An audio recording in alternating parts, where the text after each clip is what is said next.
Di sini saya akan memulai di bab 2, materinya himpunan. Yang pertama yang harus kita ketahui mengenai himpunan adalah apa yang dimaksud dengan himpunan. Himpunan itu adalah sekumpulan benda atau objek yang didefinisikan secara jelas. Jadi didefinisikan secara jelas, yang disimbolkan dengan huruf kapital, huruf besar. Misalkan himpunan A, berarti dia harus huruf kapital seperti ini, atau B, atau C, dan seterusnya. Huruf besar, ya.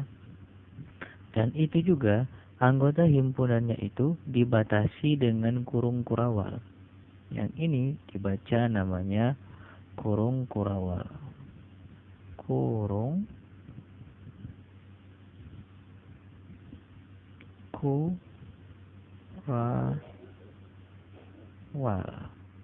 Oke.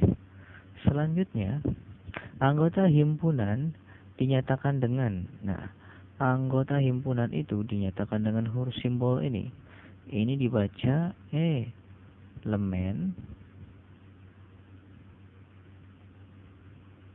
Nah, artinya dari elemen ini adalah anggota.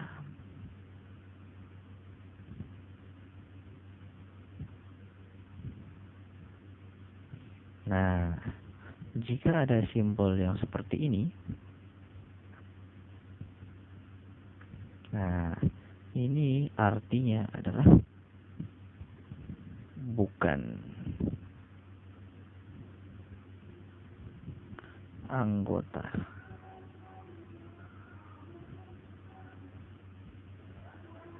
Oke. Sekarang saya menyatakan yang mana disebut himpunan dan juga bukan himpunan. Oke ya, lanjut.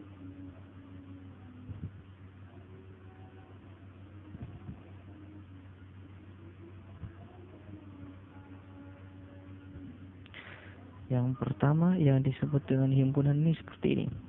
Huruf A itu adalah, himpunan A itu terdiri dari kumpulan dasar terus kumpulan nama,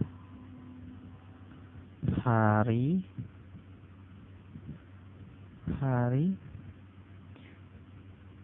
dengan akhiran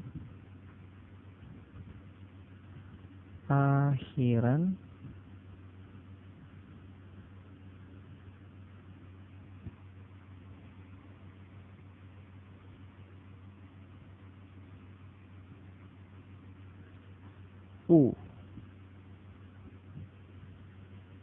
Jadi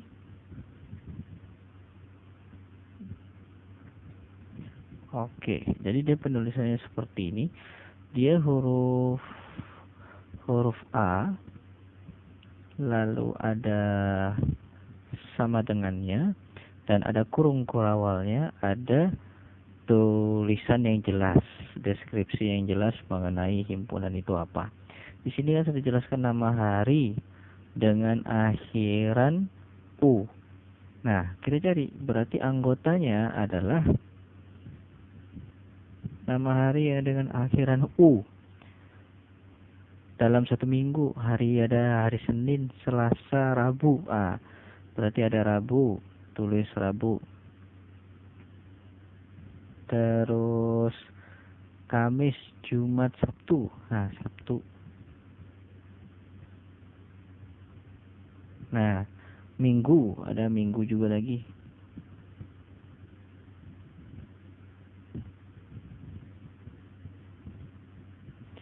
Oke.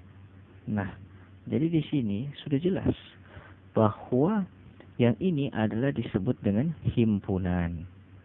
Oke, jadi yang bukan himpunan itu yang tidak jelas. Misalkan himpunan A itu adalah kumpulan gunung tertinggi. Itu kan tidak jelas gunung tertinggi di mana. Jadi kita tidak dapat mengetahuinya. Kalau yang kayak begini, jadi himpunan itu adalah suatu yang didefinisikan atau sekumpulan yang didefinisikan secara jelas yang dapat dihitung, ya. Ingat, yang dapat dihitung. Oke, sekarang kita masuk ke kedua. Banyak anggota himpunan. Nah, banyak anggota himpunan di sini bisa kita ambil contoh dari yang ini. Anggota himpunan itu terdiri dari yang ada dalam kurung kurawal yang dibedakan dengan koma. Nah, ini ada komanya, ini ada komanya. Berarti ini anggota pertama, yang ini anggota kedua, dan yang ini anggota ketiga. Jadi dia disimbolkan dengan NA. Ya. NA. N ini adalah banyak anggota. Ya, huruf N itu adalah banyak anggotanya. Dan huruf A ini adalah yang himpunannya. Jadi kalau misalkan himpunannya B, disesuaikan. Berarti dia NB. Oke, begitu. Maka NA jawabannya adalah, di sini ada 3. Ada Rabu, Sabtu, dan Minggu. Berarti ada 3 anggota. Oke, kita masuk ke himpunan kosong. Nah, himpunan kosong ini adalah himpunan yang tidak memiliki anggota. Nah, himpunan yang tidak memiliki anggota. Himpunan yang anggotanya itu 0. Atau bisa juga disebut anggotanya 0 atau tidak memiliki anggota. Dia simbolnya 2. Jadi ini diingat baik-baik ya, karena setiap soal nanti berhubungan dengan materi pertama ini. Simbolnya himpunan kosong itu adalah ya, himpunan kosong. Himpunan kosong. Himpunan kosong itu simbolnya adalah yang ini. Kurung kurawal tapi tidak ada anggotanya. Dan juga adalah huruf O tapi ada garisnya di samping. Jadi ini adalah simbol dari himpunan kosong. Contohnya seperti apa? Oke, sini saya contohkan. Misal himpunan A itu adalah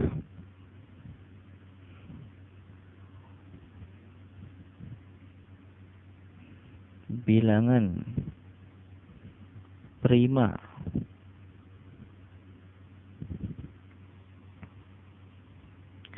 antara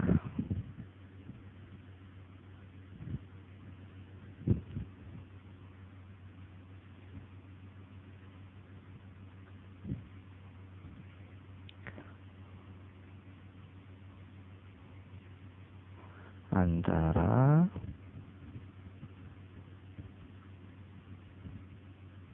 7 dan 11. Nah, di sini kita mencari. Ini anggotanya himpunan kosong. Kenapa? Karena bilangan prima itu, ingat baik-baik ya, bilangan prima itu adalah bilangan yang tidak dapat dibagi. Nah, sementara anggota dari A ini adalah bilangan yang bisa dibagi. Anggota dari A ini terdiri dari, kita tulis di sebelah atas saja ya. Nah, himpunan kosong ini contohnya, dia itu anggotanya terdiri dari antara 7 dan 7, 7 dan 11. Berarti 7 dan 11 tidak termasuk. Di atasnya 7 berarti ada 8, 9 dan 10. Anggotanya 8, 9 dan 10. Tetapi ini bukan anggotanya. Kenapa? Karena 8 itu bukan bilangan prima. 8 bukan bilangan prima.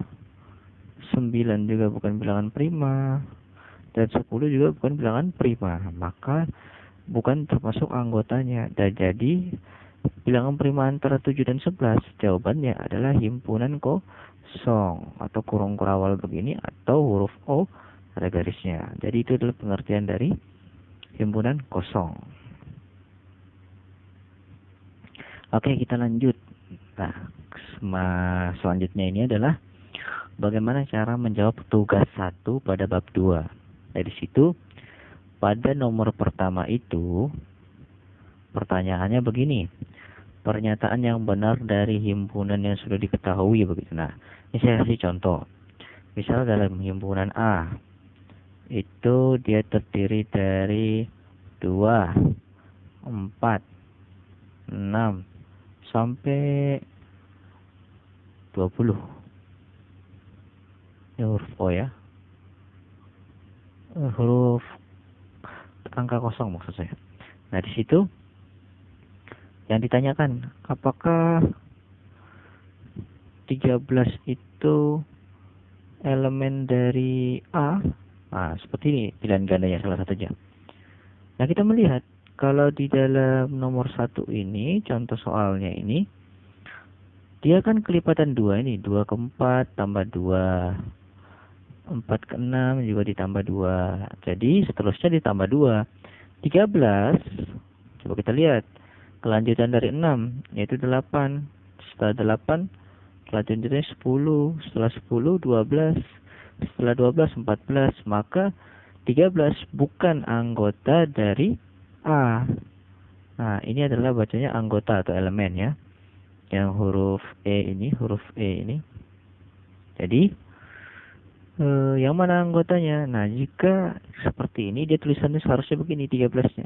13 bukan elemen. Nah, ada garisnya dari A. Ini baru benar, yang ini benar. Yang ini salah. Itu untuk menjawab nomor 1. Sekarang yang nomor 2.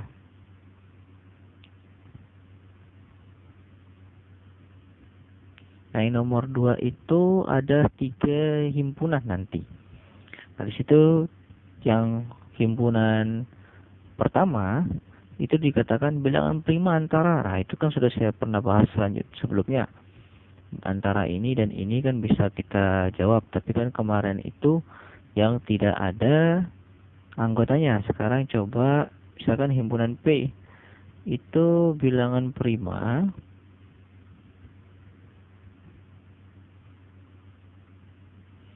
antara, di situ saya kasih 40 dan 50. Wah, bilangan prima antara 40 dan 50. Ini apa saja bilangan primanya? Coba kita lihat. Bilangan prima itu bilangan yang bisa dibagi, bilangan yang tidak dapat dibagi ya. Berarti 41 masuk, 43 masuk, 44 bisa, 45 bisa, 46 bisa, 47 masuk, dan 49. Nah, ini anggotanya ya. Nah, oke. Ya, itu anggotanya. Yang selanjutnya itu ada himpunan yang kedua. Dia membicarakan mengenai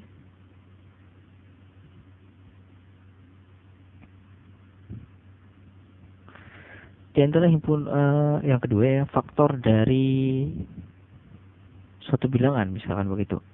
Misalkan ini himpunan Q itu faktor dari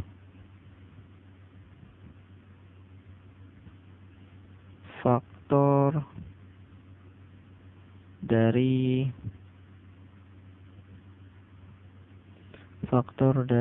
25. Kalau seperti ini, 25 itu dia bisa dibagi dengan apa saja. Itu artinya faktor dari. Jadi 25 itu bisa dibagi dengan bilangan sudah pasti. Adalah bisa dibagi dengan 1. Terus 5. Terus 10 udah bisa ya. Dan 25 sendiri. Jadi kalau ada pertanyaan faktor dari suatu bilangan, jadi kamu cari bilangan itu bisa dibagi dengan apa saja. Dan yang ketiga itu adalah faktor persekutuan dari 30 dan misalkan suatu bilangan gitu ya. Faktor persekutuan dari bilangan 1 ke bilangan 2. Oke, yang himpunan ketiga. Faktor persekutuan.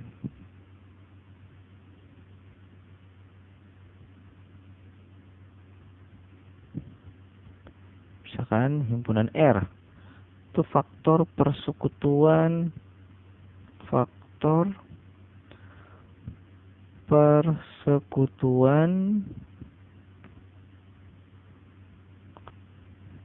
dari misalkan 40 dan 46. Nah, kalau begini, kamu mencari faktor dari 40 itu apa saja? Yang seperti tadi, faktor 40, itu artinya 40 itu bisa dibagi dengan apa saja?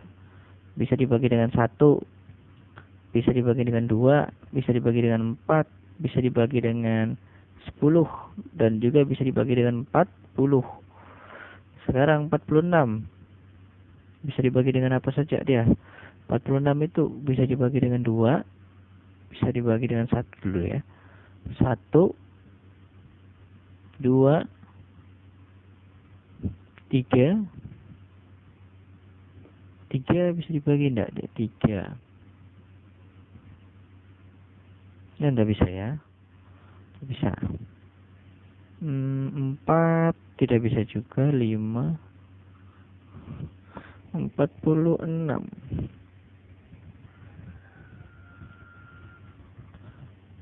46 bisa dibagi 2, bagi 3 itu tidak bisa. 16 tidak bisa dibagi 3. Terus 4 juga tidak bisa, 5 juga tidak bisa, 6 juga tidak bisa. 6 paling mengganti, 6 dikali 6, 36, 6 kali 7, 42. 8, 7 tidak bisa juga. 8 kali 6, 48. Terus 9 juga dan 10 juga, berarti 1, 2, dan 46. Hanya ini saja. Jadi yang dimaksudkan faktor persekutuan itu adalah yang angkanya sama. Lihat angka yang sama dari 40 dan 46. Ada 1, ada 2, 1 dengan 1, 2 dengan 2. Maka faktor persekutuannya adalah 1 dan 2. Nah ini, kalau ditanya anggotanya ada berapa, berarti anggotanya ada 2. Karena ada angka 1 dan juga ada angka 2. Oke, nah untuk yang soal nomor 3 itu ditanyakan himpunan yang memiliki anggota terbanyak. Kalau yang pilihan pertama itu kan bilangan ganjil sudah tahu. Terus bilangan prima juga sudah tahu. Nah, bilangan asli kuadrat. Untuk bilangan asli kuadrat itu adalah bilangan asli yang dikuadratkan. Ini saya kasih contoh ya.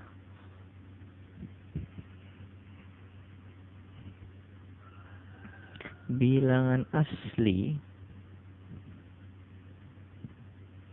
itu simbolnya adalah N.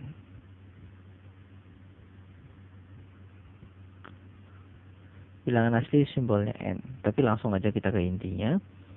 N besar. Tapi bilangan asli itu adalah semua bilangan yang dimulai dari 1, 2, 3 sampai seterusnya, tapi yang positif. Dan kalau dikatakan bilangan asli kuadrat, berarti bilangan asli yang ini itu yang di dalam sini itu dikuadratkan. Dia menjadi 1 kuadrat, 2 kuadrat, 3 kuadrat sampai seterusnya. Akan tetapi yang kita hitung bukan yang 1 kuadrat, 2 kuadrat, tapi nilai dari 1 kuadratnya. Oke, nilai dari 1 kuadrat 1, 4, 9 sampai seterusnya. Itu yang dihitung. Yang dihitung adalah hasil kuadratnya. Inilah yang dikatakan dengan bilangan asli kuadrat. Oke ya. Dan pilihan opsi keempat itu bilangan cacah. Kalau bilangan cacah itu sama, hampir mirip dengan bilangan asli. Tetapi dia itu dimulai dari angka 0. Jadi bilangan cacat itu bilangan bulat positif yang dimulai dari angka 0. Kalau tidak salah simbolnya C. Jadi bilangan cacat itu dimulai dari angka 0, 1, 2, 3 sampai seterusnya. Itulah bilangan cacah. Ini dikatakan dengan bilangan cacah.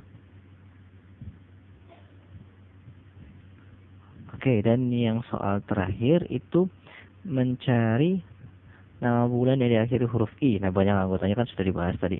Dicari aja nama bulan yang berakhir dengan huruf I, lalu dibuat anggotanya dalam kurung kerawal dan dihitung nama bulannya apa saja.